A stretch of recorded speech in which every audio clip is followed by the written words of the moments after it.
I'm taking my son deer hunting this weekend, so he's probably going to be like, I want my 300 blackout, you know, nice scope on an illuminated reticle. And I'm going to be like, come on, Ted, my 30-30, let's Old go. Betsy. Yeah, no, I think he's more of a Ted. I think He's a Ted. He's definitely a homeboy.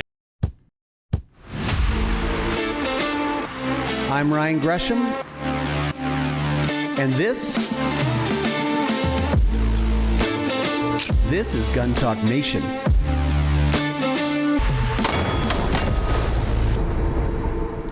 Hey, this Gun Talk Nation is brought to you by Safariland Holsters, Range Ready Studios, EOTECH Optics, Smith & Wesson, BuildBox, Franklin Armory, Ballistic Advantage, and FN. All right, welcome into Gun Talk Nation. Today on Gun Talk Nation, we got Jahred Gamez. We were messing with you about how we say your name. I feel like everyone has 3 different ways of the way that they say my last name. Because Jahred's not spelled the traditional way. No, my parents had a weird sense of humor, and they were just like, you know, let's make his last name confusing and his first name and see how it affects him in his 40s. Let's see how this works out. Yeah, how it works out out for experiment. him. Yeah, and now that I have kids, I was like, let's do the same thing. This will be so great. But yeah, Gamez is close enough. I'm not going to be upset about that. All right. My thing is this: when people are like, somebody says they're Michael or whatever, I'm like, is it Mike or Michael? What do you go by? Oh, I don't care. I'm like, no, you need to tell me which one. They do. Like, they do. Deep down inside, politeness may be keeping them from being honest in that just situation. tell me. Like, but there's if their mom called them Mike or Michael, it affects them. Oh yeah. In their mental state, they're like, why would my mom call me that? Yeah. Mike. Yeah, I don't want to send anybody into a blind rage. Yeah. You go, I don't care. No, you do. Come on. So, even Kevin, KJ, I don't know which one to call him sometimes. He goes by both. Yeah. I see it pop up both ways on, See, I always knew him as KJ. So, yeah. And everybody around him called him KJ, and then his wife calls him Kevin. Okay. And she's like, Kevin. Yeah. So I still see both. So, on some some of the, TV shows that he's doing are popping up. It's like Kevin. I'm like, why would they call him that? That's not it. It's not KJ. his name. And then I find myself calling him Kevin half the time. And I'm like, Chris calls him Kevin. People listening don't realize that. But at the office, Chris Serino calls KJ Kevin. So he's just committed. Where's Kevin? I'm like, we all call him, his email is literally like KJ. Yeah. So come on. Yeah. Anyway, that's our talk about names and stuff. So SDS Imports, you guys are here. We've done some filming with you guys over the years. Importers are interesting because we always think, a lot of people think of guns as a very U.S. thing, but there is a pretty big gun culture and gun manufacturing culture all over the world. It's, I think it's pretty nuts. And I always encourage people that maybe they don't have a grasp on the global, gun market. Look at some of these trade shows that happen in Italy and, even Turkey and France. It's all these big defense shows. And you think a SHOT Show here, no, these guys have helicopters and, pieces of artillery. And you go to our SHOT Show and it's body armor, mace, and then a bunch of gun manufacturers. Right. But some of these global, gun manufacturers on that scale are huge and massive, and small arms or maybe just kind of a small part of their business. And that's kind of where, we've kind of found our niche in working with some of those companies. Yeah. So SDS Imports, you guys import several different brands. Yeah. And more than import, it came out and our CEO has kind of said it, early on SDS Imports, we just bought what we could find. We work with manufacturers, but now we send our engineers to our manufacturing partners. Yeah, and we're that's a big difference. We're like, no, it's a cool gun that you guys are making, but it's not, exactly what American shooters want. So we'll be like, let's do this. Let's change that. Optics rails, night sights, things like that. And they might look at us kind of weird, but then when they get into the States, the guns, the U.S. consumer's like, oh, that's pretty nice. So we spend a little bit more time, helping develop the products that we're importing versus just being like, oh, they have a container of 12 gauge shotguns. Let's buy them and, put them in the U.S. market. That's good to hear. Because, you guys were telling me you have several engineers on staff and designing guns. And they're constantly overseas with those manufacturing partners, kind of tweaking products. Right now with SHOT Show coming up, a lot of our engineers are over with, Tisas right now, dialing in some of those last minute products that are going to be releasing later on this year. Yeah. It's so interesting because you guys do a wide variety. I think it's in a way, this is maybe a stupid comparison, but like a mortgage broker who says I can shop you for a mortgage at 20 different places versus like I work at this bank and this is the mortgage we have to sell you. I mean, you guys have all these different brands that have different capabilities in what they make. Yeah. So, SDS Imports, and we'll just kind of, so Tisas, they've been around for decades making 1911s, polymer frame handguns. Tokarev USA, Tokarev Arms in Turkey, they've done semi-auto shotguns, bullpups, AR styles.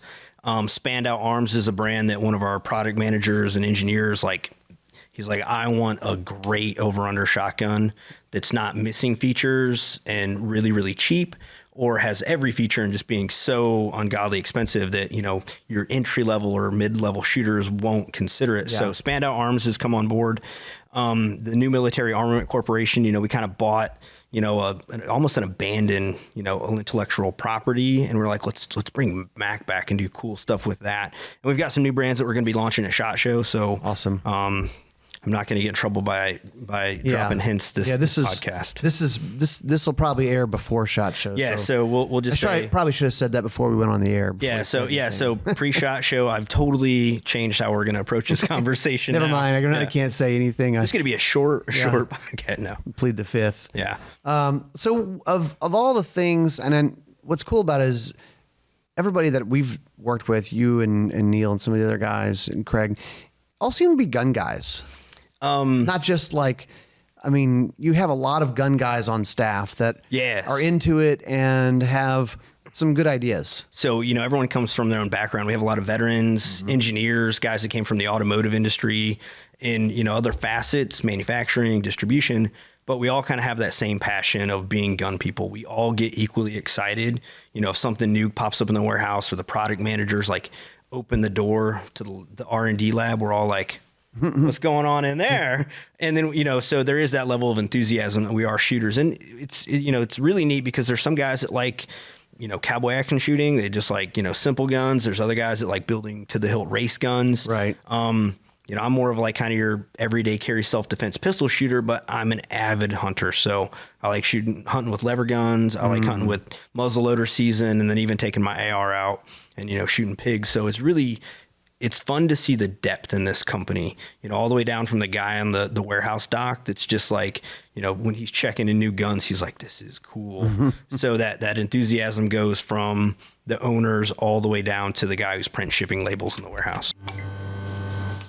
FN's Seasons of Savings has begun. The Seasons of Savings. Save up to $200 on qualifying FN pistols now through the end of the year. Purchase a qualifying new FN 509, FN 502 Tactical, FN 57, MRD, or FN SCAR 15P pistols. They'll be eligible to receive $200 in the FN manufacturer's rebate. Cash rebate value is based on eligible firearm purchased. To learn more and see the full terms and conditions, go to fnamerica.com/promo. You guys know I keep talking about BuildBox. Either you're doing builds and you can learn some tips and tricks from this show, or you're thinking about doing a gun build, and this will give you some ideas. It's on the Outdoor Channel. It's on guntalktv.com. It's everywhere you can find it. The new season of BuildBox is out now. Go check it out.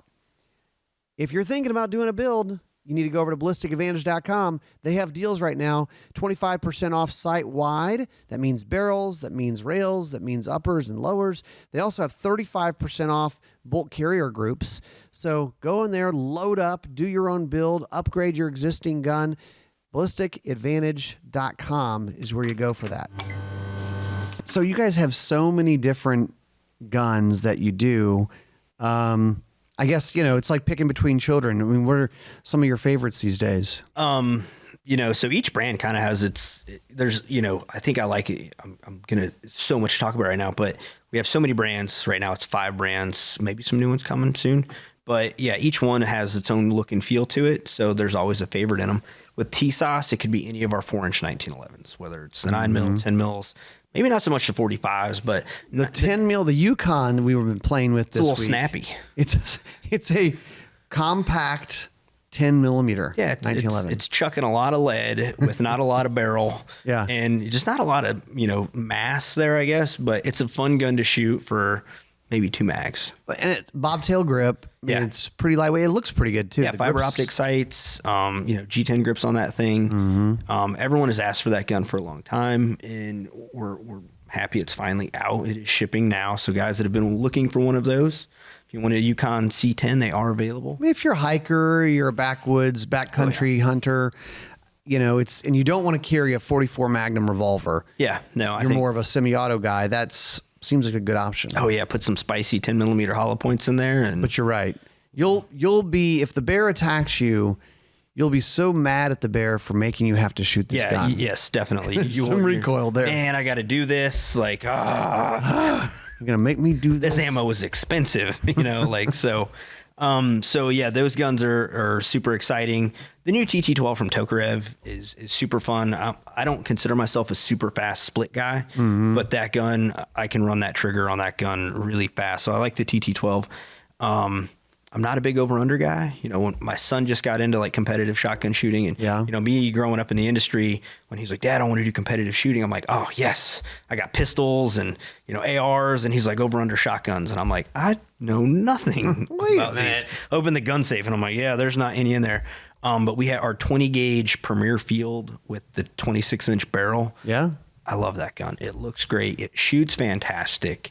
Product managers, if you're looking for a Christmas present, and it'd be cool. I'm just saying. Yeah, I'm just saying. I'll throw that one out there. And the Mac stuff is super cool. The Mac stuff is super cool. Yeah. So how would you describe the Mac brand to someone? So you think about like the old military Armament Corporation. It was like cool guns, late 80s, early 90s. So we kind of look back at some of those guns that maybe were super popular then, and we're just like, if they made them today, what would they change, if anything at all? But then we also get to apply new manufacturing processes to them, new manufacturing techniques to kind of bring that cost down a little bit while not sacrificing quality. So the JSOC was like Delta Force inspired 1911. The shotguns, the Mac 1014. I think even when we did the guns and gear on that gun, it's like, every global war on terror veteran is like, I want an M4. So for $650, we got you. Yeah, I was going to bring that up in general. You guys have a wide variety of inertia shotguns. And I mean, what'd you just say? $600? Yeah. So yeah, the 1014 is something like $650 retail. So it's a little bit cheaper here and there. Because I work social media more, I see street prices. So I have to revert back to sales guy, and I ignore MSRP on all our price lists. My sales manager's probably like that. He's like, come on. I know, right? So I was working kind of street price, or I see latest deals. But yeah, like $600 is what I see them going for. With the holidays coming up, there's going to be some good sales. So if you're in the market for Tisas, Mac, Spandau, or Tokarev, check those sales flyers. They're out there. Yeah. What about hunting? I mean, you're a hunter. What do you typically like to take out hunting? Right now I'm on a 30-30 kick. Yeah. I don't know why. Lever guns, just in general, people are just loving lever guns these days. And I've had this. It's an old Marlin 336 youth model, so it's like really short one, super light and nimble. Last few seasons, I kind of got in that 6.5 Creedmoor kick, like everyone else. And then this year, I was just like, let's like. I had such a great time during muzzleloader season. I was like, there's my 30-30 in the back corner of the gun safe, and a little layer of dust on it, and I was like, oh yeah, let's go. You have a scope on it? No, I don't. Really? Irons only. I got a few stands that are like, I think in that good range from it. It's bust into steel clay at like 75 yards with that. It's pretty doable. So I know my limits with the gun, but it's just a fun, cool gun, running the action. Yeah. It's, so that's a funny thing. I always say there's a lot of different ways to enjoy guns. Yeah, there's so many different. You walk around SHOT Show or NRA Show or whatever. Like, there's if you're the concealed carry, a Glock 19 dude, that's fine. Yeah. But there's also the guy who talks about, well, in 1933, the Russians were carrying this thing. And you're like, what? It has to be this way. I think. But old school ways of hunting. Like going, we have the high tech. Yeah. Yes, I can shoot a gnat's ass at 500 yards with a lot of high-tech gear, but you go, okay, how about a 30-30 with iron sights? It's so fun to shoot. Yeah, no. And, so hopefully I think I'm going to be back home tomorrow, and I'm taking my son deer hunting this weekend. So he's probably going to be like, I want my 300 blackout, nice scope on it, illuminated reticle. And I'm going to be like, come on, Ted, my 30-30, let's Old go. Betsy. Yeah, no, I think he's more of a Ted. I think he's a Ted. He's definitely a homeboy. And, naming your guns. That's another, we should do the whole podcast on that. That would be naming calling in, having people call in for that one would be interesting. Have you named your gun? But yeah, so hunting, that 30-30, I think is the gun of the year for me. Yeah. I've gotten a couple with my 300 blackout. No 6.5 this year. I looked at it this year and I'm like, no, you had your chance last year. It all went downhill. The deer ran forever. 6.5 need more. And so this year I was like 30-30. So 30 cal was my reliable. Yeah, my choice for this year. But yeah, that's good. All right, so I wanted to talk about something else if we can, because you handle a lot of the online side of things for you guys, right? Yeah. So just up until recently, if you contacted us on Instagram or Facebook, it was me. So what's the deal with gun pages, gun forums, gun social media, and all the commenters, the comment sections? Just like it's the Wild West. Yeah, it is. Jahred. It definitely is. I'm gonna like name drop right now, but when Grantham ends his video, he's like, get in that comment section. It's out of control. No, they are always no, it is. It's out of control. I don't know. I think that, there's a lot of passion, when they're gun people, and then there's certain ones that are they're so passionate about something like 1911s or polymer frame pistols, 6.5 Creedmoor. You can't get into a hunting comment section and say 6.5 Creedmoor without someone just interjecting their opinion. I was guilty of it early on. If you probably found the handle I used on AR15.com, I was probably like, no, a light has to be at the 1 o'clock position, and thankfully I've gone back from that, and being in the position I am now with the company, I like just seeing people have fun. Yeah. So even when we make a post on a gun and someone posts theirs and someone was like, well, your sling can't go there, I'll even be like, hey man, the guy has a gun. He's exercising his Second Amendment rights. He's going to the range.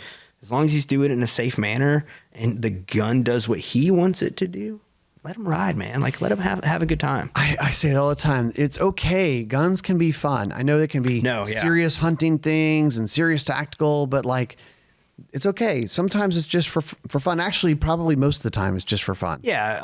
I think more of us are like at the range trying to punch paper than fixing what we got wrong our last gunfight. I mean, you know what I mean? Where a lot of us, and there are those guys that is like their primary role, but then there are those guys that, like I said earlier, they just really hate pumpkins. Right. And so they want the best shotgun or the best rifle they can get. Pull up 2 liters of soda, whatever. Yeah. I think cowboy action shooters are like my favorite because they're the epiphany of having fun. They got costumes and carts. Mm-hmm. I'm not done it myself. They have nicknames. Yeah, no. Sassy McGee. Yeah. I'm looking at you, Sassy McGee. What would Kevin's single action? Oh, geez. Yes. like there's another subject we need to talk about. Flat brim cowboy hat.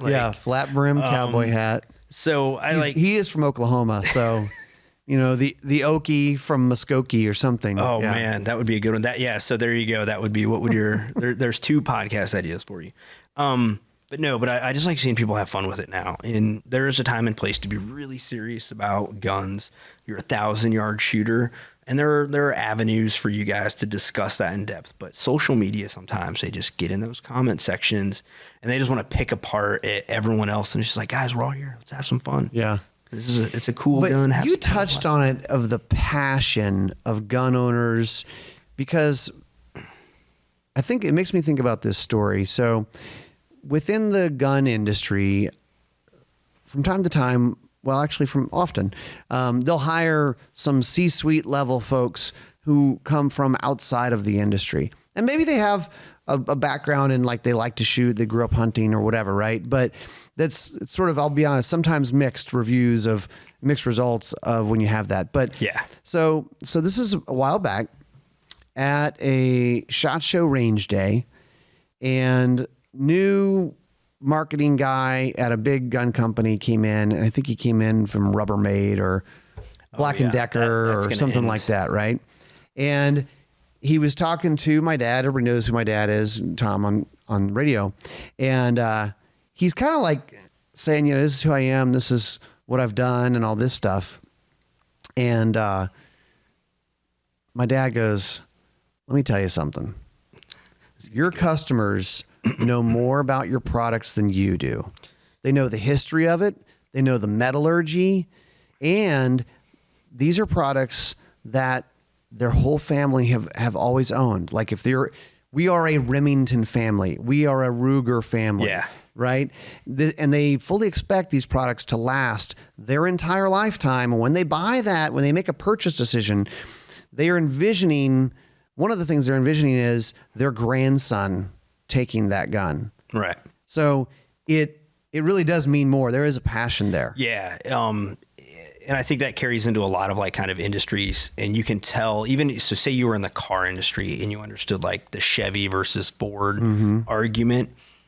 You think, hey, well, I'm going to go to the gun industry. I know how this works. Chevy versus Ford. No, you don't. You don't know. No one puts their Chevy in their hip and expects to, like defend their family. So I think that gun passion, and it makes it such a unique industry. I used to think knife guys, like, the whole like knife collectors, I think they're the only ones that are just a little bit more over the top than gun owners and like their level of passion for certain topics. That is a perfect segue because you are a knife guy. So after the break, just a little bit. I want to get into a little bit of knife talk with you. Okay. Franklin Armory has introduced the first binary trigger and slide for a striker-fired handgun, the GS173. It fits Glock Model 17 Gen 3s. The kit includes the slide with optics cut and the trigger. It's a selectable binary using the slide-mounted selector. So you actually have a selector on the slide. The release round is cancelable. So if you pull the trigger, you don't want to shoot that second shot, you can flip the selector and turn it off. So pretty cool. You install the trigger and then you put the slide on top, and it's a system together for Glock Model 17 Gen 3s from Franklin Armory, franklinarmory.com. Safariland holsters. How about duty holsters, concealment holsters, optic-ready holsters, Cordura wrapped holsters, which is kind of cool, really cool-looking holsters, different holster attachments. They have comms, they have hearing protection, they have armor. They even have Don't Tread on Me t-shirts. Go over to safariland.com, and you're probably going to go buy a holster. Let's be honest. Hey, there's a new class schedule for Range Ready, rangereadystudios.com. Maybe 2024 is the year that you get trained up and get better at shooting, get more proficient, get confident, and be ready. Go over to rangereadystudios.com. We've released a class schedule from now through the middle of next year, and we've got pistol classes, we have carbine classes, we have ladies-only classes. Go check it out, rangereadystudios.com. Smith & Wesson makes great guns, and they've got promos on them right now. So they've got a few different ones.